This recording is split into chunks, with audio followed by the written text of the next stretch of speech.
बोलिए सदगुरुदेव की जय। साहब। चेत सवेरे बावरे फिर पाछे पछता है। ये मनुष्य मृत्यु लोक के अंदर है। हम सब देख रहे हैं। आए हैं सो जाएंगे, राजा रंक फकीर। जो भी आया उसे संसार से जाना पड़ा। इसको मृत्यु लोक कहते हैं। पर ये देख विचार, साहब एक चेतावनी दे रहे हैं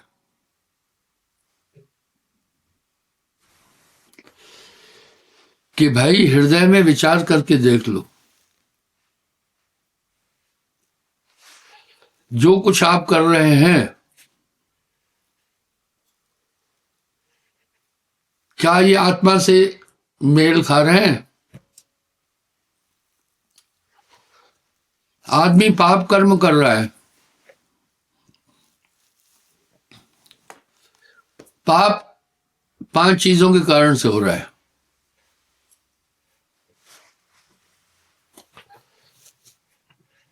पाप की 5 धाराएं हैं।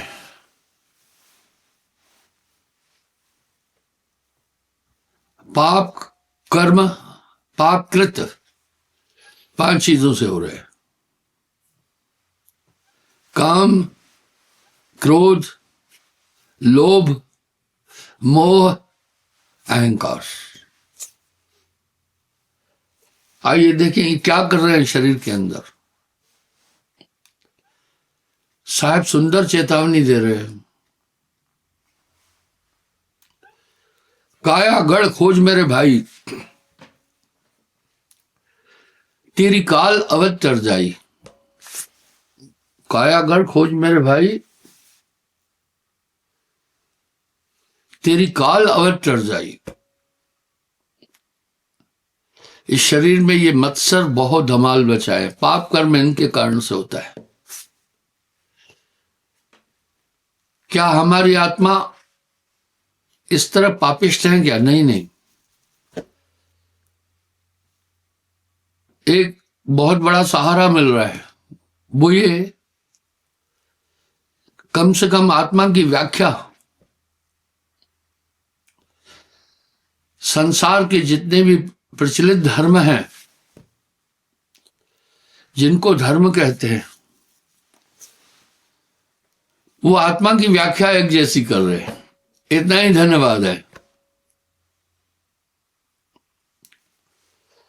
सबने आत्मा की व्याख्या एक स्वर में एक जैसी की है। आत्मा की व्याख्या में प्रथम आता है आत्मा अमर है, जिसकी कभी मृत्यु नहीं होती। बड़ी सुंदर आत्मा की व्याख्या है। आप थोड़ा सोचना। आत्मा कभी पाप कर्म नहीं कर सकती। दूसरा, आत्मा का जन्म मरण से कोई संबंध नहीं है। ना उपजे ना विनसे कभू। आत्मा जन्म मरण से परे है। फिर आत्मा की व्याख्या में आता है 5 तत्व 25 प्रकृतियां। उनसे आत्मा का संबंध नहीं है। कायागढ़ खोज मेरे भाई, तेरी काल अवध तर जाई।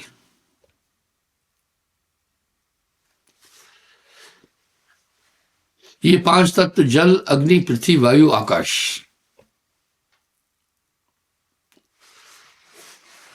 शरीर भी पंचभौतिक तत्व का है। 5 तत्व का पूतरा मानस इसका नाम।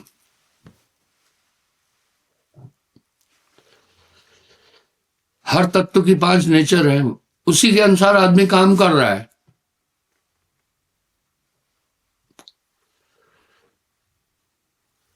जल तत्व की 5 वृत्तियां हैं, रक्त, पसीना, थूक, बीर्ज आदि, फिर इस रज बीरज से काम उत्पन्न होता है। पृथ्वी तत्व की 5 प्रकृति है। हार्ड, मांस, चमड़ी, रोम, नाखून, सबको है। सब भांडे एक जैसे ही है। सोने का गहना है, चाहे वो असली है, चाहे कंगन है, चाहे बाली है, चाहे कड़ा है, सोना तो सोना है। इस तरह ये सब चीजें सबसे मिलती जुलती है माया, पंचभौतिक तत्व। इस तरह अग्नि तत्व से भूख, प्यास, आलिस, निद्रा, जम्भाई, सबको नींद आ रही है, सबको भूख लग रही है, सबको प्यास लग रही है। मैं एक बात अक्सर कहता हूं, हम सब सिर्फ आत्मा से एक नहीं है, आत्मा से तो एक है ही है, हम सब शरीर से भी एक है। सबका शरीर पंचभौतिक तत्वों का बना है। हर मनुष्य के 2 आंखें हैं, देखो सबको हैं। 2 हाथ हैं, 2 पांव हैं, 5-5 उंगलियां हैं, 1 नकुना है, 1 मुंह है। आज तक किसी को 2 नकुने नहीं देखे, किसी के 2 मुंह नहीं देखे, किसी के 3 कान नहीं देखे।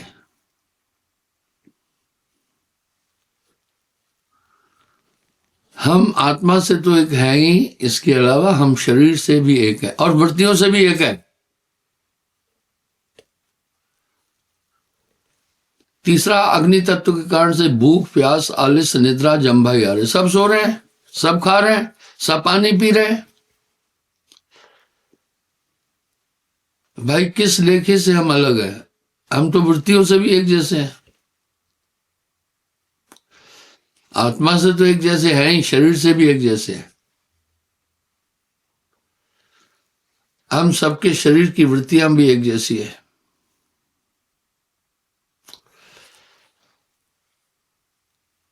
अब जल तत्व के कारण से तूक, मूत्र, रक्त, पसीना और बीर्ज आता है, बीर्ज बनता है। इसी रज बीरज से फिर विषय विकार की इच्छा उठती है। वो सभी संसार के जीव प्राणी चींटी से सभी कर रहे, सुकड़ना, पसरना, बोलना, सुनना, ताकत लगाना, ये सब कर रहे हैं।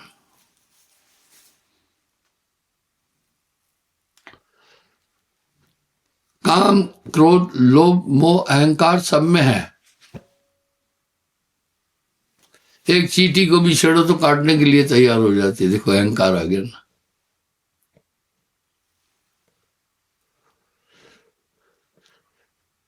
हम सबके शरीर की बनावट एक जैसी है। हाँ, कोई गर्म इलाके में रह रहा है, सांवला हो गया, कोई ठंडे इलाके में रह रहा है, गोरा हो गया, कोई थोड़ा शरीर का ध्यान नहीं दिया, कमजोर हो गया, कोई काफी ध्यान दिया, वो बलवान है। बहरहाल हम सब एक जैसे, वृत्तियों से भी एक जैसे हैं।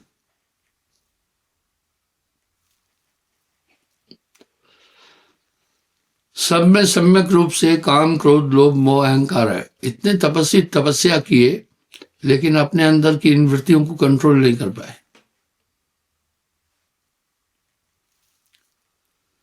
इस तरह से हम केवल आत्मा से एक जैसे नहीं है, शरीर से भी, वृत्तियों से भी। जब कोई प्रिय चला जाता है तो हम रोते हैं। हम सबका रोना भी एक जैसा है। जब रोते हैं तो आंखों से आंसू आते हैं। कोई रोता है तो उसकी नकुने से आंसू नहीं आते, आंखों से आते हैं। अब देखो माताएं बहनें सब बैठी हैं, शाल ओढ़े हैं, पुरुष भी कुछ ना कुछ ओढ़े हैं। देखो ठंड भी सबको लगी, गर्मी होती है तो सबको समान रूप से गर्मी लगती है। हम सब किस देखे से अलग। वैगर वैगर नाम धराए एक माटी के भांडे, और सब में मन है।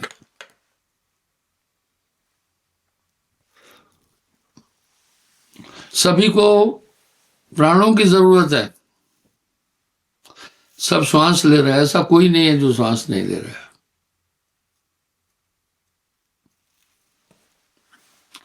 सब सो रहे हैं। अलग बात है कोई पलंग पर सो रहा है, कोई जमीन पर सो रहा है। चमगादुर तो उल्टा लटक कर सोता है। सब सो रहे हैं, सब क्रियाएं कर रहे हैं। हम सब आत्मा से तो एक है, शरीर से भी एक जैसे ही है। मुझे एक उदाहरण याद आ गया। एक बार बादशाह अकबर ने बीरबल से कहा, बीरबल ने मालिक ने एक काम ठीक नहीं किया, हम सब उसके हैं, उसने सबको सामान दे करके भेजना था। बीरबल ने कहा, हुजूर गुस्ताखी की माफी चाहता हूं, परमात्मा ने सबको एक जैसा देकर भेजा है। बोला, हे बीरबल कैसे एक जैसा? मैं सिंहासन पर बैठा हूं, वो संतरी ऐसे ही खड़ा हुआ है।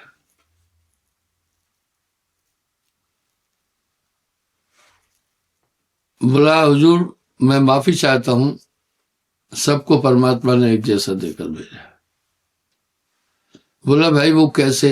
बोलो, देखो सबको दो आंखें दी, सबको दो हाथ दिए, सबको दो पैर दिए,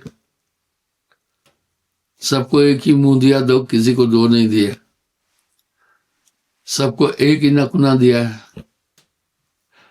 अलग बात है कि उस इंसान ने इस शरीर से उद्यम कैसे किया है।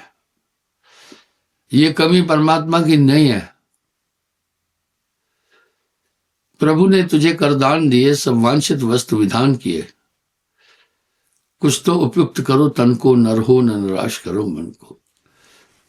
इसलिए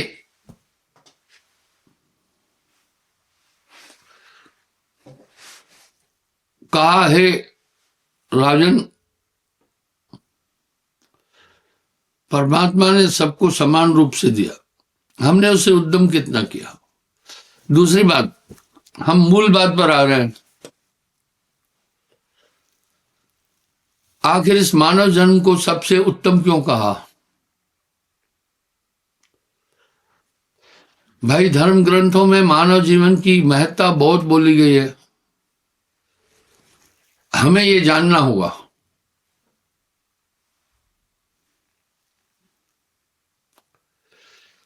कि आखिर जीवन का लक्ष्य क्या है। आखिर हम सब आत्मा को मानते हैं या नहीं मानते हैं? हम सब आत्मा को मानते हैं। प्रमाण, घर का कोई मुख्य सदस्य या बड़ा बुजुर्ग चला जाता है तो आप हम सब रोते हैं।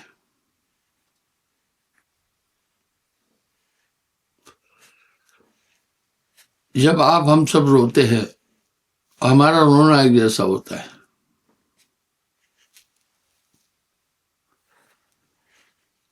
हम सब दुखी होते हैं। हम देखते हैं आखिर शरीर का मुख्य उद्यम उद्देश्य क्या है।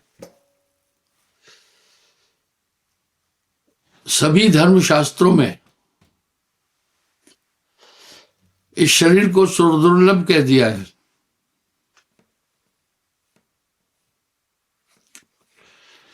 देवता लोग भी शरीर को चाहते हैं कि हमें मिले। क्यों? 84 लाख योनियों में मानव तन दुर्लभ बोला गया।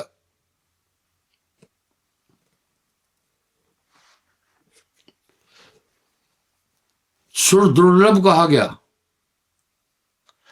हमें यह देखना है हम इस शरीर से कर क्या रहे हैं। इसको दुर्लभ क्यों कहा? दुर्लभ कहते हैं जो बड़ी मुश्किल से प्राप्त होता है।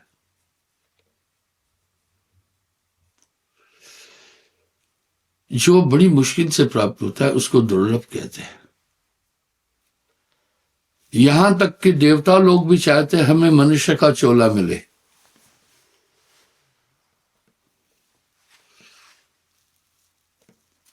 अगर आप इस शरीर को प्राप्त करके सिर्फ ये लक्ष्य बनाए हैं अच्छा घर हो, सुंदर बीवी मिल जाए, बच्चे खूब पढ़ लिख ले, धन खूब आ जाए, यानी आप सिर्फ शरीर की आवश्यकताओं की पूर्ति के लिए काम कर रहे हैं ना, यहां साहब ने एक तंज कसा है।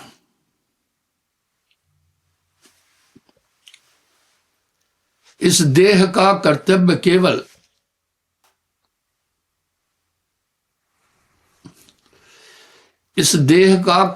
केवल खान है या पान है, यही समझ है मूर्खता, यही महा अज्ञान है।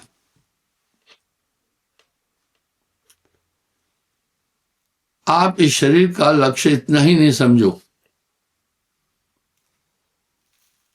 देवता लोग भी चाहते हैं, जो देवलोक में बड़ी शक्तियां हैं, वो भी चाहते हैं हम मनुष्य बने।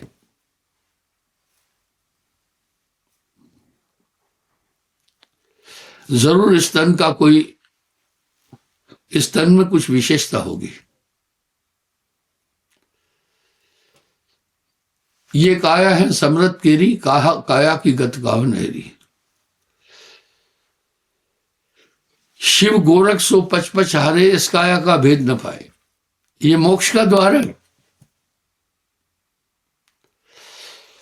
अगर आपने इस जीवन का लक्ष्य इतना सीमित कर दिया है कि सिर्फ घर अच्छा हो, अच्छी पत्नी मिल जाए, बच्चे पढ़े लिखे हो और उनको अच्छा काम मिल जाए, ये तो ठीक है, और हम मर जाएं, कतई नहीं। इसका कुछ लक्ष्य है। शास्त्रों में इसके लक्ष्य को इंगित किया है। सुर दुर्लभ मानव तन पाया। भाई देवता भी इस मानव तन को पाने की चेष्टा में है। श्रुति पुराण सदग्रंथन गाया। श्रुति पुराण सदग्रंथ सभी यही बात बोल रहे हैं। क्यों? इससे हमें मोक्ष मिल सकता है, बाकी किसी को नहीं मिल सकता।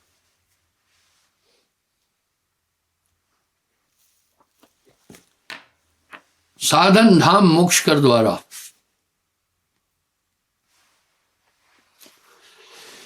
ये न पाए परलोक सिधारा।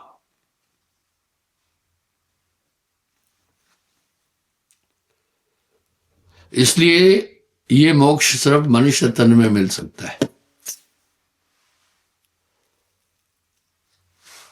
जैसे घी का स्रोत सिर्फ दूध है, इसके अलावा कोई सोचे कि घी प्राप्त हो सकता है, नहीं हो सकता है।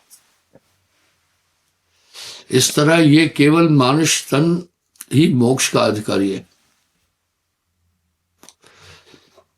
अब सवाल उठा, क्या हमें मोक्ष जरूरी है? बहुत जरूरी है। हम सब बंधे हैं। जो बंधा है उसको सुख कभी नहीं मिल सकता है। अब साहब एक बात कह रहे हैं, बहुबंधन ते बांधिया एक बेचारा जीव।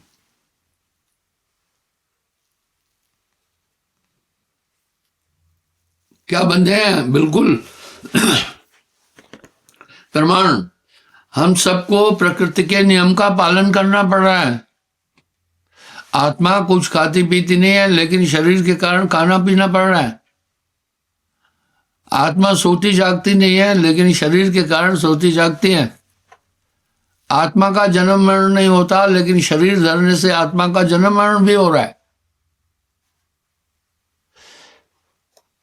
इसलिए आत्मा का इन चीजों से संबंध नहीं है। देह धरे का दंड है, भुगतत है सब कोय। ज्ञानी भुगतत ज्ञान से, मूर्ख भुगतत रोए। इसलिए मोक्ष की प्रासंगिकता क्या है? हम समझें। जब हम समझ जाएंगे तो बहुत आसान है फिर, क्योंकि जन्मना और मरना भयंकर कष्ट है। जन्म मरण को दुख अति भारी। जन्मना और मरना का दुख बहुत बड़ा दुख है। कैसा दुख है समझो। मनुष्य जन्म लेता है, छोटा होता है, अज्ञान अवस्था है, बड़ा हो जाता है, थोड़ा लिखता है, पढ़ता है, सुख की तलाश करता है, पर देह धरे का दंड है। शरीर धारण करने वाला कभी सुखी नहीं हो सकता। साहब ने ये संदेश बड़ा साफ दिया, भाई तन धर सुखिया कोई न देखा, जो देखा वो दुखिया। वाटे वाट हर कोई दुखिया, क्या तपसी क्या वैरागी। जोगी दुखिया जंगम दुखिया, तपसी को दुख दुना। आशा तृष्णा सब घट व्यापे, कोई महल न सुना। भैया शरीर धारण करना एक बहुत बड़ी सजा है। आत्मा तो अपने में है, आत्मा नित्य है, आत्मा कमती बढ़ती नहीं है, आत्मा का किसी भी देश काल अवस्था में कभी भी नाश नहीं है। आत्मा अपरिवर्तनशील है, आत्मा किसी पर आधारित नहीं है, वो अपनी स्वयं ऊर्जा है उसमें। आप वो चीज है। इसलिए साहब एक शब्द कह रहे हैं, हंसा तू तो सबल था, अटपट तेरी चाल, रंग कुरंग ते रंग लिया, अब क्यों फिरत बेहाल। इसलिए आत्मा बंधन में है, बार बार जन्मना, कितना जन्म मरण का दुख अति भारी। मात गर्भ में तूने किया था कौल, तुझे याद है कि नहीं याद है? 9-10 मास मात गर्भ में रहे, त्रिताप मिल रहे थे। एक तो उल्टा लटका हुआ था, दूसरा वहां जठर में मलमूत्र की थैलियों के साथ में रह रहा था, तीसरा जठरा अग्नि थी। जैसे भट्टी में ईंट पकती है, इस तरह मनुष्य के तन में हीट है, मां के शरीर की हीट से शरीर पक रहा था। इस तरह जन्मना मरना बहुत बड़ा कष्ट है। फिर मरना कितना बड़ा कष्ट है, क्योंकि जब इंसान की मृत्यु आती है, जीवन भर में जो संग्रह किया है, जो कुछ है, वो सब छोड़ के जाना पड़ता है। तो साहब कह रहे हैं, गर्भ में तूने किया था कौल, तुझे याद है कि नहीं याद है? थोड़ा आप विचारें, आप थोड़ा विचारें, आपको समझ में आ जाएगी बात, आप समझ जाएंगे। इसलिए कुछ तो जतन मुक्ति का कर ले, और मोक्ष का अधिकारी केवल मनुष्य है, बाकी कोई प्राणी नहीं है। भाई धर्मशास्त्र भी एक इशारा कर रहे हैं। आपने अगर ये सोचा अच्छा घर मिल जाए, अच्छी पत्नी मिल जाए, रुपए पैसे अच्छे हो, खान पान अच्छा हो, आनंद हो। एक श्रीमान को मैंने कहा, देखना कैसे कैसे लोग हैं दुनिया में। मैंने कहा भाई मुक्ति के लिए ही जीवन मिला, मुक्ति का प्रयास करना चाहिए। उसने कहा क्या करना मुक्ति? मेरे बच्चे अच्छे काम कर रहे हैं, मैं अधिकारी हूं, मेरी पत्नी सुशील है, मेरी जमीन जायदाद है, क्या करना मुक्ति होती? कहीं जाके टंग जाऊंगा। मैं बोला एक बात सुनो, जिन जिन चीजों को अपना कह रहे हो वो तो एक दिन छूट जाएंगे ना। बोला तब की तब देखी जाएगी। क्या कह रहा है? तब की तब देखी जाएगी। यह है बेवकूफी। चेत सवेरे बावरे, अभी से सोचो। उम्र बढ़ती जाएगी, आप नाकाम होते जाओगे, आंखों की रोशनी खत्म होती जाएगी, दांत गिरने लग जाएंगे, कमर झुकने लगेगी, टांगे टेढ़ी हो जाएगी, चल नहीं पाओगे, उस समय कुछ नहीं करोगे। बस लड़कपन खेल में खोया, जवानी विषयों में सोया, बुढ़ापा देख कर रोया। चेत सवेरे बावरे, यही वक्त है, यही है वेला। मैंने कहा भाई ये सब छूट जाएंगे, न तो बच्चे हमेशा आपके साथ रहेंगे, न तो ये मकान आप साथ ले जाएंगे, अंत में खाली हाथ चलोगे, उस समय पछताना पड़ता है। सुरदुर्लभ शरीर क्यों है? इसमें 6 शरीर है, इसमें काफी अवस्थाएं, जागृत, स्वप्न, सुसुप्ति, तुर्यातीत आदि ये अवस्थाएं हैं शरीर के अंदर। इसलिए ये मनुष्य पृथ्वी का राजा भी है, बड़े बड़े जीव जंतु हैं, वो पृथ्वी के राजा नहीं है। इसलिए यही वक्त है, यही है वेला। भक्ति भाव बुढ़ापे के हवाले नहीं छोड़ना। बुढ़ापा बहुत दुखदाई है। जो वृद्ध लोग हैं उनको देखो, न उठ पाते हैं, न बैठ पाते हैं, न सो पाते हैं, न लेट पाते हैं, न खा पाते हैं, वो कष्टकारी है। मैं आपको ये नहीं कह रहा हूं कि आप घर द्वार छोड़कर बच्चों को जंगल में जाओ, नहीं। साहब ने ग्रस्त भक्त दोनों के लिए मोक्ष का द्वार बोला है। नियमों का पालन करते चलना, समय निकालना, एकाग्र होने का। आपकी आत्मा आपसे दूर नहीं है। मैं एक बात हमेशा कहता हूं, ध्यान ही आत्मा है। इसलिए हमारे यहाँ सुरत योग है। ये 24 घंटे घूम रहा है दुनिया के अंदर। बस सुरत संभाले रहना, मन की तरंग मार दो, बस हो गया भजन। सुमरण एक आयाम है, शरीर की ऊर्जा का सिर्फ एक ही उद्यम है, आहार। इस तरह एकाग्रता का एक ही उद्यम है, सुमरण। तभी तो साहब वाणी में कह रहे हैं, जब तब संयम साधना। सब सुमरण के मां है। कबीर जाने संत जन, सुमरण संकचना है।